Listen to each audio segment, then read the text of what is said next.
Hello friends, welcome to this channel stock market info. तो चलिए friends, video को start करेंगे। जैसे कि आप देख सकते हो, डिस्कस करेंगे डिफेंस सेक्टर को। डिफेंस सेक्टर फ्रेंड्स, उनकी जो कंपनीज़ हैं डिफेंस सेक्टर में बहुत ही ज़्यादा फॉर्म में आपने देखा होगा अगर आप इस सेक्टर को ट्रैक करते हो। बहुत सारी ऐसी कंपनीज़ हैं जो काफ़ी टाइम से एक अच्छी रैली दिखा रही हैं, एक अच्छी तेज़ी दिखा रही हैं, शेयर्स में एक अच्छी तेज़ी बनी है। एंड नो डाउट फ्रेंड्स, इसके पीछे होते हैं कुछ रीज़न्स यही हैं फ्रेंड्स के लगातार हम देख रहे हैं कि ऑर्डर्स के न्यूज़ आ रही है कि इतने ऑर्डर्स निकल रहे हैं, कंपनीज़ को ऑर्डर्स मिलने के चांसेस हैं। जैसे कि ड्रोन सेक्टर में हमने देखा रिसेंटली ऑर्डर्स की जो है भरमार आई है कि इतने ऑर्डर्स ड्रोन के निकल सकते हैं, तो उसके चलते जो ड्रोन वाली कंपनीज़ हैं उसमें अच्छी तेज़ी बनी। इंडियन नेवी की तरफ से ऑर्डर्स निकल सकते हैं, तो उसके चलते कंपनीज़ में जो है डिफेंस सेक्टर की कंपनीज़ में तेज़ी बनी। तो और भी फ्रेंड्स, जैसे कि हमारी गवर्नमेंट भी है, उसका भी फोकस है कि ज़्यादा से ज़्यादा जो है डिफेंस सेक्टर को ग्रो करना है, बजट एलोकेट करना है। तो ये सारी चीज़ें क्या होती हैं फ्रेंड्स, एक डिफेंस सेक्टर को बूम देती हैं। और डिफेंस सेक्टर की फ्रेंड्स इंपॉर्टेंस इसीलिए भी बढ़ जाती है क्योंकि हमने देखा ही है कि ये जो वॉर चल रही है ये प्योरली क्या रिफ्लेक्ट करती है कि कोई भी इकॉनमी हो, ठीक है, उसका डिफेंस सेक्टर स्ट्रांग होना बहुत ही ज़्यादा इंपॉर्टेंट है। अगर हमने भी एक डेवलप्ड इकॉनमी बनना है, जो कि हमारा टारगेट है, उसके लिए एक सेक्टर जो डेफिनेटली साथ साथ लेकर चलना पड़ेगा वो है डिफेंस सेक्टर। तो इसी के चलते हम देख सकते हैं कि ये तो है फ्रेंड्स ग्रोइंग सेक्टर, जिसमें लगातार जो है तेज़ी हम देखेंगे ही देखेंगे आने वाले टाइम में। तो बहुत सारे अच्छे स्टॉक्स हैं जिनको आप फोकस में रख के चल सकते हो, अपने पोर्टफोलियो में ऐड कर सकते हो, वॉच लिस्ट में ऐड कर सकते हो, या किसी भी डिफेंस फंड में इन्वेस्ट कर सकते हो। अब फ्रेंड्स, कुछ स्टडी करने की बात ये भी है कि रिसेंटली जो है और क्या अच्छी खबर है डिफेंस सेक्टर को लेकर, जिसकी वजह से डिफेंस सेक्टर के शेयर्स में एक अच्छी तेज़ी है। तो वो रीज़न है फ्रेंड्स कि गवर्नमेंट ने जारी की है एक अपनी 6th इंडिजिनाइजेशन लिस्ट। अब ये क्या चीज़ है फ्रेंड्स, इसको थोड़ा सा समझेंगे फिर मैं आपको डिटेल में खबर बताऊंगी। ये इंडिजिनाइजेशन क्या होती है friends? Indigenisation of defence sector, इसका क्या मतलब है? इसका मतलब यही है फ्रेंड्स कि एक ऐसा प्रोसेस जिसमें कोई भी कंट्री डेवलप करती है, डिज़ाइन करती है, प्रोड्यूस करती है गुड्स को, या टेक्नोलॉजीज़ में अपग्रेड करती है, डिफेंस सेक्टर में अपने आप को अपग्रेड करती है डोमेस्टिकली। मतलब हम अपने ही रिसोर्सेज को यूज़ करते हैं कंपनीज़ के थ्रू कि हम डिफेंस सेक्टर में ग्रो करें, रादर देन हम इम्पोर्ट्स पर डिपेंड हों। मतलब सेल्फ रिलायंट बनने के लिए जो जो स्टेप्स कोई भी कंट्री लेती है उसको बोलते हैं इंडिजिनाइजेशन।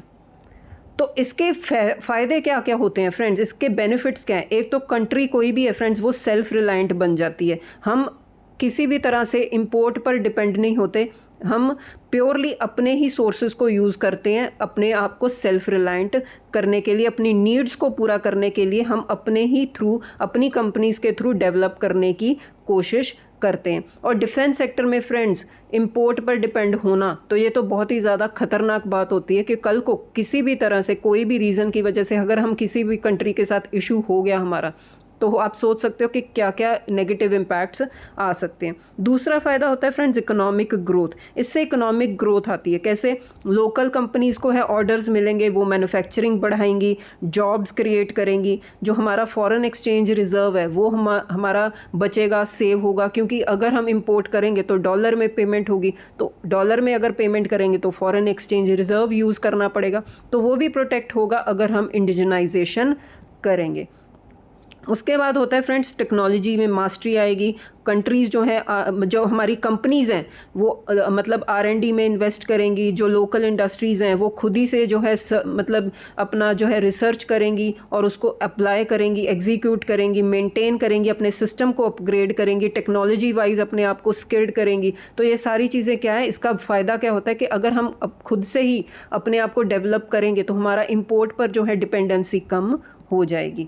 उसके बाद अब फ्रेंड्स न्यूज़ को डिटेल में पढ़ते हैं कि ये डिफेंस सेक्टर में जो हम तेज़ी देख रहे हैं उसके रीज़न क्या है। तो रीज़न यही है फ्रेंड्स कि डिफेंस जो मिनिस्ट्री है उन्होंने अपनी जो है 6th जो है इंडिजिनाइजेशन लिस्ट जारी की है।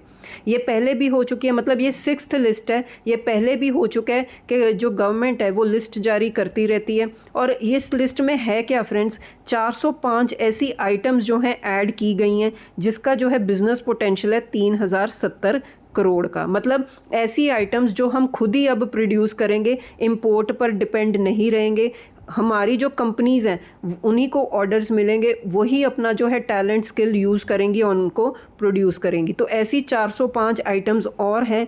ऐसी 6th लिस्ट जो है गवर्नमेंट ने जारी की है, मिनिस्ट्री ने जारी की है, और जिसका बिजनेस पोटेंशियल है अगेन 3070 करोड़। और इसका मतलब बेसिक मोटिव क्या है, ये क्यों हुआ है? डोमेस्टिक मैन्युफैक्चरिंग को इंक्रीज़ करने के लिए और इनोवेशन करने के लिए, इन्वेस्टमेंट करने के लिए, और सबसे ज़्यादा इम्पॉर्टेंट बात फ्रेंड्स, इंडिया की डिपेंडेंस जो है इंपोर्ट पर, डिफेंस इंपोर्ट पर कम करने के लिए। तो ये सारी चीज़ें जो हैं इसीलिए की जा रही हैं क्योंकि हम इंपोर्ट को कम करें और खुद ही से अपने ही जो कंपनीज़ हैं उनको ऑर्डर्स दें और उनको सेल्फ रिलायंट बनाएं, उनको ही ज़्यादा से ज़्यादा सब्सिडीज़ इंसेंटिव्स प्रोवाइड करें ताकि वो ज़्यादा से ज़्यादा जो है प्रोडक्ट्स प्रोड्यूस कर सकें, बहुत सारी जो है डिफेंस की आइटम्स को प्रोड्यूस कर सकें और हमारी इंपोर्ट पर रिलायंस कम हो जाए। तो ये सारी चीज़ें जो हैं एक डिफेंस सेक्टर में तेज़ी लेकर आ रही हैं। आपने देखा है कि स्टॉक्स में एक अच्छी तेज़ी इसीलिए बनी हुई है। तो ठीक है फ्रेंड्स, वीडियो में इतना ही। अगर आप डिफेंस सेक्टर को ट्रैक करते हो तो आप इस न्यूज़ को चलते डिफेंस सेक्टर को फोकस में रख के चल सकते हो। तो ठीक है फ्रेंड्स, वीडियो में इतना ही। अब मिलते हैं नेक्स्ट वीडियो में। Till then bye bye.